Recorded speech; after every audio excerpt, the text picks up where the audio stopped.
जैसी करनी वैसी भरनी। यह वाक्य तो आपने सुना ही होगा, अर्थात जैसे आप कर्म करोगे वैसा ही आपको फल भी प्राप्त होगा। लेकिन मेरा एक प्रश्न है, क्या आप इस बात पर यकीन करते हैं कि जैसा आप कर्म करेंगे वैसा ही आपको फल भी मिलेगा? अब आप में से अधिकतर लोगों के मन में यह प्रश्न जरूर उठ रहा होगा, क्योंकि इसमें पूछने वाली बात क्या है? ये तो सत्य ही है कि जैसे हम कर्म करेंगे वैसा ही हमें फल भी मिलेगा। लेकिन एक बार के लिए आंखें बंद करके अपने आप से यह प्रश्न कीजिए, देखिएगा कि आपको इस प्रश्न का उत्तर स्पष्टता से नहीं मिल पाएगा। कहीं ना कहीं आपके मन में एक संशय जरूर होगा कि क्या यह बात सच है या झूठ। दोस्तों, आज इस कहानी से हम समझेंगे कर्मों का खेल। आखिर अच्छे कर्मों का फल अच्छा और बुरे कर्मों का फल बुरा कैसे होता है? बहुत समय पहले की बात है। किसी गांव में एक बहुत ही ज्ञानी पंडित रहता था। एक दिन वह अपने बचपन के दोस्त से मिलने के लिए दूसरे गांव में जा रहा था। उसका वह दोस्त बचपन से ही गूंगा और एक पैर से अपाहिज था। उस पंडित के गांव से उसके दोस्त का घर काफी दूर था। वहां जाने के लिए बीच बीच में कई सारे छोटे छोटे गांव पड़ते थे। पंडित रास्ते में अपनी धुन में चला जा रहा था। चलते चलते उसकी मुलाकात एक व्यक्ति से होती है। रास्ते में उसे एक आदमी मिलता है जो ऐसा लगता था कि वह किसी का इंतजार कर रहा था और वह भी पंडित के साथ चलने लगता है। उस आदमी को देखकर पंडित बहुत खुश हो जाता है। उसने सोचा, चलो अच्छा हुआ, साथ साथ चलने से उसका सफर आसानी से कट जाएगा। बात की शुरुआत करने के लिए उस पंडित ने उस व्यक्ति से उसका नाम पूछा तो उसने अपना नाम धर्मराज बताया। पंडित को यह नाम कुछ अजीब सा लगता है, लेकिन उसने नाम के विषय में कुछ और पूछना उचित नहीं समझा। दोनों धीरे धीरे साथ में चल रहे थे। तभी रास्ते में एक गांव आता है। गांव का प्रवेश द्वार आते ही धर्मराज ने पंडित से कहा, तुम आगे चलो, मुझे इस गांव में एक काम है, मैं तुमसे आगे मिलता हूं। पंडित ने कहा, ठीक है। वह आगे रास्ते में चल देता है। कुछ देर बाद उस गांव में खबर फैली कि एक व्यक्ति को सांड ने अपनी सींग में फंसाकर मार दिया है। जैसे ही सांड ने उस व्यक्ति को मारा, ठीक कुछ ही देर में धर्मराज पंडित के पास आ गया और फिर दोनों चलना शुरू कर देते हैं और चलते चलते एक दूसरे गांव के द्वार पर पहुंच जाते हैं। उस गांव के बाहर एक बड़ा और विशाल मंदिर बना हुआ था। वहां पर आराम करने की सुविधा काफी बढ़िया लग रही थी। पंडित के दोस्त का घर अभी वहां से बहुत दूर था और रात भी होने वाली थी। तो पंडित ने धर्मराज से कहा, रात होने वाली है, पूरे दिन चलते चलते थक भी चुके हैं और भूख भी लग रही है, तो यहाँ पर भोजन करके यहीं पर हम विश्राम कर लेते हैं, फिर सुबह के समय आराम से आगे की यात्रा जारी करेंगे। धर्मराज ने कहा, ठीक है, मुझे इस गांव में किसी को कुछ जरूरी सामान देने जाना है, तुम भोजन करके आराम करो, मैं बाद में आकर भोजन कर लूंगा। इतना कहकर वह वहां से चला जाता है। लेकिन उसके जाने के कुछ समय बाद, कुछ ही देर बाद धुआं उठता हुआ दिखाई देता है और देखते ही देखते पूरे गांव में आग लग जाती है। पंडित ने हैरानी से सोचा कि यह धर्मराज जहां भी जाता है वहां कोई ना कोई अनहोनी जरूर हो जाती है, कुछ तो गड़बड़ है इस व्यक्ति में। लेकिन पंडित ने रात्रि में धर्मराज से कुछ भी पूछना उचित नहीं समझा और वे दोनों सो गए। सुबह होते ही दोनों फिर से अपनी यात्रा शुरू कर देते हैं। कुछ देर चलने के बाद रास्ते में फिर से एक गांव आता है। धर्मराज ने फिर पंडित से कहा, आप आगे चलिए, मुझे इस गांव में अपने मित्र से मिलने जाना है, मैं अपने दोस्त से मिलने के बाद आगे रास्ते में मिलूंगा। यह कहकर धर्मराज वहां से चला गया। लेकिन पंडित इस बार आगे नहीं गया। वहीं खड़ा होकर धर्मराज को देखता रहा कि वह कहां जा रहा है और क्या करता है। तभी थोड़ी देर बाद लोगों की आवाज सुनाई देने लगी कि एक व्यक्ति को सांप ने काट लिया है और उसकी मृत्यु हो गई है। ठीक उसी समय धर्मराज फिर पंडित के पास पहुंच गया। लेकिन इस बार पंडित से रहा नहीं गया और उसने धर्मराज से पूछ ही लिया कि तुम जिस भी गांव में जाते हो वहां कोई ना कोई अनहोनी जरूर हो जाती है, क्या तुम मुझे बता सकते हो यह ऐसा क्यों हो रहा है? धर्मराज ने कहा, पंडित जी, आप तो मुझे बहुत ज्ञानी मालूम पड़े थे, इसीलिए मैं आपके साथ चलने लगा था, क्योंकि ज्ञानियों का साथ बहुत अच्छा होता है, परंतु आप अभी तक समझ नहीं पाए कि मैं कौन हूं। पंडित ने कहा, मैं समझ गया हूं, लेकिन मुझे कुछ शंका है। अगर आप ही अपना उपयुक्त परिचय दे दें तो मेरे लिए आसानी होगी। तब धर्मराज ने जवाब दिया कि मैं यमदूत हूं और यमराज की आज्ञा से उन लोगों के प्राण हरण करता हूं जिनकी उम्र पूरी हो चुकी है। हालांकि पंडित को पहले से ही इस बात की आशंका थी फिर भी धर्मराज के मुंह से यह बातें सुनकर वह घबरा गया, लेकिन वह हिम्मत करके पूछता है कि अगर तुम सच में यमदूत हो तो मुझे बताओ, अगली मृत्यु किसकी है? धर्मराज ने जवाब दिया, अगली मृत्यु तुम्हारे उसी मित्र की है जिससे तुम मिलने जा रहे हो, और उसकी मृत्यु का कारण भी तुम ही बनोगे। ये बात सुनकर पंडित सहम गया और सोच में पड़ गया कि अगर सच में यह धर्मराज यमदूत हुआ तो उसकी बात भी सच होगी, और उसके कारण मेरे बचपन के सबसे अच्छे मित्र की मृत्यु हो जाएगी। तो सबसे अच्छा तो यही होगा कि मैं अपने मित्र से मिलने ही ना जाऊं, कम से कम मैं उसकी मृत्यु का कारण तो नहीं बनूंगा। धर्मराज ने मुस्कुराते हुए कहा, तुम जो सोच रहे हो वो सब मुझे पता है, मगर तुम्हारे अपने मित्र से मिलने ना जाने से नियति नहीं बदल जाएगी।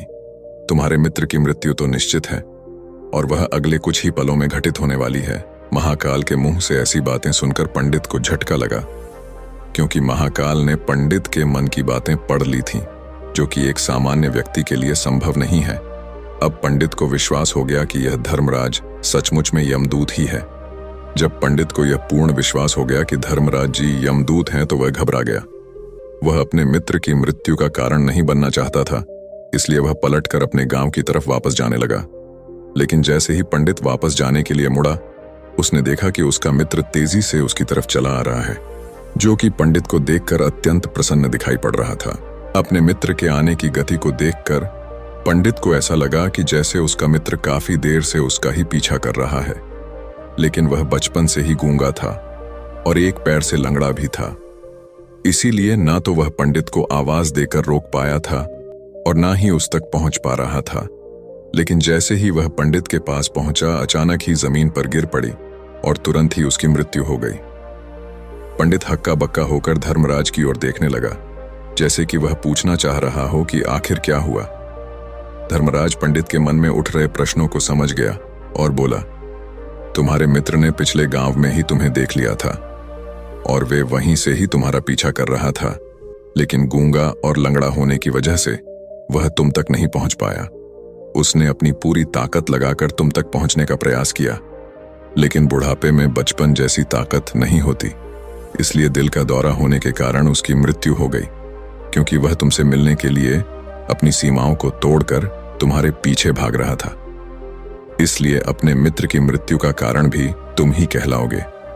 अब पंडित को पूर्णतः यह विश्वास हो गया था कि धर्मराज एक यमदूत है और उसका कार्य जीवों के प्राण हरना है। लेकिन पंडित एक ज्ञानी व्यक्ति था। वह यह भी जानता था कि मृत्यु पर किसी का वश नहीं है, सबको एक ना एक दिन मरना ही है। यही सोचकर उसने अपने आप को संभाल लिया। लेकिन अचानक ही पंडित के मन में अपनी मृत्यु के बारे में जानने की इच्छा हुई, इसलिए उसने धर्मराज से पूछा कि जब मृत्यु मेरे दोस्त की होनी थी तो तुम शुरू से ही मेरे साथ क्यों चल रहे थे? यह प्रश्न सुनकर धर्मराज जोर से हंसा और बोला, मैं तो हर पल हर क्षण सभी के साथ चलता हूं, किंतु लोग पहचान नहीं पाते, क्योंकि लोगों के पास अपनी समस्याओं के अलावा किसी और व्यक्ति, वस्तु या घटना के बारे में सोचने समझने या उसे देखने का समय ही नहीं होता। पंडित ने कहा, तो क्या तुम यह बता सकते हो कि मेरी मृत्यु कब, कहां और कैसे होगी?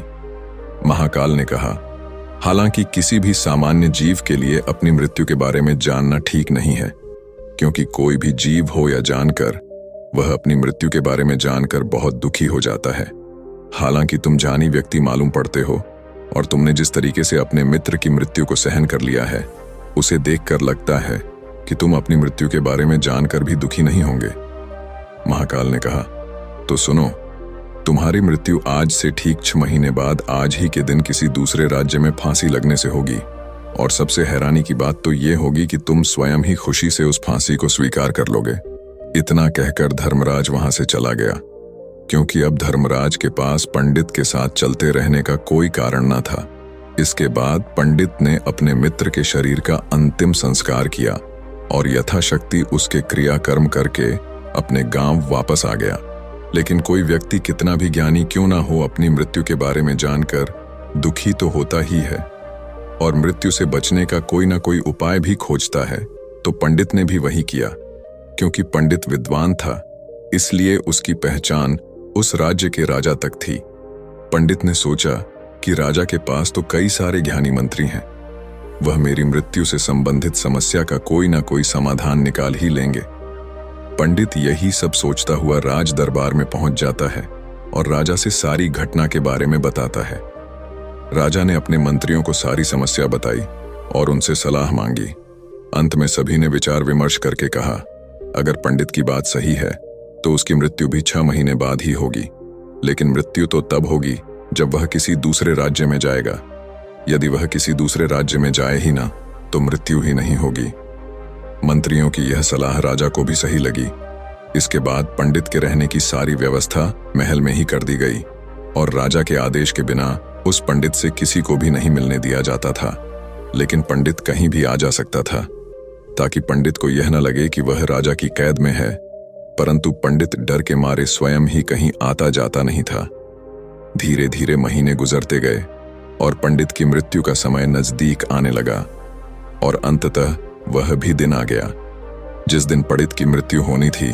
तो जिस दिन पंडित की मृत्यु होनी थी उसकी एक रात पहले पंडित डर के मारे जल्दी ही सो गया, ताकि जल्दी से वह रात बीत जाए और अगला दिन आ जाए, ताकि उसकी मृत्यु टल सके। यही सोचकर वह जल्दी सो जाता है। लेकिन पंडित को नींद में चलने की बीमारी थी और अपनी इस बीमारी के बारे में वह स्वयं ही नहीं जानता था। तो फिर राजा मंत्री या किसी वैद्य को इसके बारे में बताने का कोई प्रश्न ही नहीं उठता। पंडित अपनी मृत्यु को लेकर बहुत चिंतित था। वह पिछले कई दिनों से ठीक है, सो भी नहीं पा रहा था और नींद में चलने की बीमारी भी तभी होती है जब व्यक्ति ठीक से सो नहीं पा रहा हो। तो उस रात भी पंडित को नींद में चलने का दौरा पड़ा। वह उठा और महल से निकलकर अस्तबल में गया। क्योंकि पंडित राजा का खास मेहमान था, इसलिए किसी भी पहरेदार ने उसे नहीं रोका और ना ही किसी तरह की कोई पूछताछ की।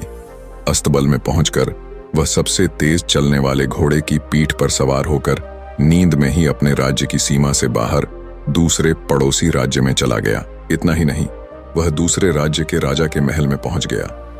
उस महल के पहरेदार ने भी उसे नहीं रोका और ना ही कोई पूछताछ की। सभी लोग रात्रि का अंतिम प्रहार होने के कारण गहरी नींद में थे। वह पंडित सीधे राजा के सैन्य कक्ष में पहुंचा, जहां राजा और रानी सो रहे थे। वह पंडित वहीं जाकर सो गया। सुबह हुई तो राजा ने पंडित को रानी के बगल में सोया हुआ देखा तो राजा बहुत क्रोधित हो गया। राजा ने पंडित को कैद करने का आदेश दे दिया। पंडित गिरफ्तार हो गया, लेकिन पंडित तो भौंचक्का था। उसे तो कुछ समझ नहीं आ रहा था कि आखिर वह दूसरे राज्य में और राजा के सैन्य कक्ष में कैसे पहुंचा। लेकिन वहां उसकी यह सब सुनने वाला कोई नहीं था। अगली सुबह राजा ने पंडित को दरबार में पेश करने का आदेश दिया। कुछ देर बाद उस पंडित को दरबार में लाया गया। पंडित को देखते ही राजा इतना बबूला हो गया कि उसे फांसी पर चढ़ा देने का हुक्म सुना दिया।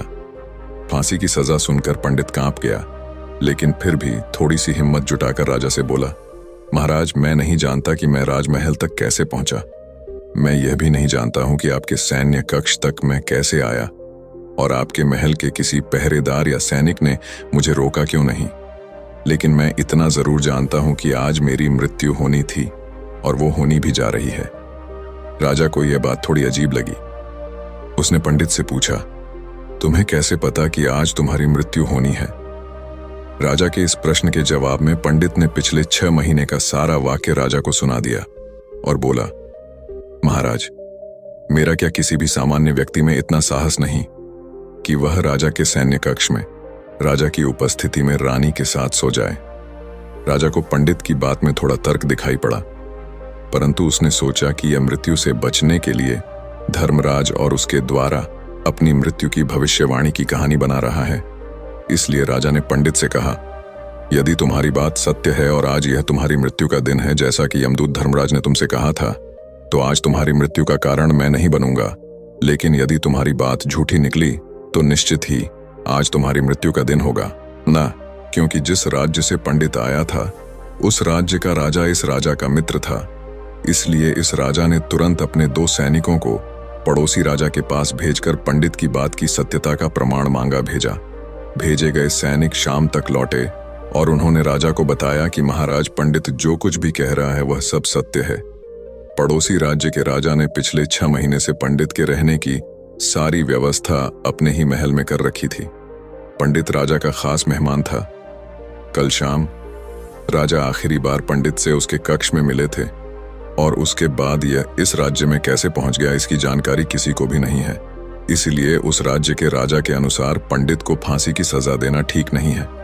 लेकिन राजा के सामने एक नई समस्या थी, क्योंकि उसने बिना पूरी बात जाने ही पंडित को फांसी की सजा सुना दी थी। इसलिए अगर पंडित को फांसी नहीं दी जाती तो राजा के वचन का अपमान हो जाएगा। लेकिन अगर राजा की बात का मान रखा जाए तो बेवजह ही एक निर्दोष व्यक्ति की मौत हो जाएगी। राजा ने अपने सभी मंत्रियों से इस बारे में सुझाव मांगा तो मंत्रियों ने राजा को सुझाव दिया कि महाराज, पंडित को एक कच्चे सूत के धागे से फांसी लगवा दी जाए। इससे आपके कथन का भी मान रह जाएगा और कच्चे सूत के धागे से पंडित को फांसी भी नहीं लगेगी और उसके प्राण भी बच जाएंगे। राजा को मंत्रियों का यह सुझाव पसंद आया और उसने ऐसा ही करने का आदेश दे दिया। पंडित के लिए कच्चे सूत के धागे से फांसी का फंदा बनाया गया और नियम के अनुसार पंडित को फांसी पर चढ़ाया जाने लगा। सभी लोग बहुत खुश थे कि ना तो पंडित मरेगा और ना ही राजा का वचन खाली जाएगा। पंडित को भी पूर्ण विश्वास था ये सूद के धागे से तो उसकी मृत्यु हो ही नहीं सकती। पंडित उस पर चढ़ने के लिए तैयार हो गया, जैसा कि धर्मराज ने भविष्यवाणी की थी कि तुम खुद ही अपनी फांसी को स्वीकार करोगे। लेकिन जैसे ही पंडित को फांसी दी गई, सूद का धागा तो टूट गया, लेकिन टूटने से पहले उसने अपना काम कर दिया था। पंडित के गले की एक नस सूद के धागे के झटके से कट चुकी थी और पंडित जमीन पर पड़ा तड़प रहा था। उस पल उसके गले से खून की फुहार निकल रही थी और देखते ही देखते पंडित का शरीर पूरी तरह से शांत हो गया। सभी लोग आश्चर्यचकित थे और पंडित को मरता हुआ देख रहे थे। किसी को विश्वास नहीं हो रहा था कि कच्चे सूत के धागे से भी किसी इंसान की मृत्यु हो सकती है। लेकिन घटना तो घट चुकी थी। नियति ने अपना काम कर दिया था और धर्मराज की भविष्यवाणी सच हो चुकी थी। दोस्तों, श्रीमद् भागवत गीता में भगवान श्री कृष्ण ने कहा है, जो होना होता है वह होकर ही रहता है। हम चाहे कितनी ही सावधानी बरते, कितना ही उपाय कर लें, लेकिन घटना और घटना की पूरी प्रणाली पहले से ही तय होती है, जिसे हम थोड़ा सा भी इधर उधर नहीं कर सकते हैं। दोस्तों, शायद इसीलिए ईश्वर ने हमें भविष्य जानने की क्षमता नहीं दी है, ताकि हम अपने जीवन को ज्यादा बेहतर तरीके से जी सके। और यही बात उस पंडित पर भी लागू होती है। अगर पंडित ने महाकाल से अपनी मृत्यु के बारे में ना पूछा होता तो 6 महीने तक राजा के महल में कैद रहकर डर डर कर जीने की बजाय ज्यादा बेहतर जीवन जीता। दोस्तों, आपने आज के इस वीडियो से क्या सीखा वह मुझे आप कमेंट में बता सकते हैं। इसी के साथ में उम्मीद है कि आपको आज की वीडियो पसंद आई होगी, तो इस वीडियो को उस इंसान को शेयर करें जिससे यह कहानी सुनने की जरूरत है, और उसी के ठीक बाद चैनल को सब्सक्राइब करें। तो चलिए फिर मिलते हैं ऐसी एक और नई वीडियो में एक नए मैसेज के साथ। तब तक के लिए अपना ख्याल रखें। धन्यवाद और नमो बुद्धाय।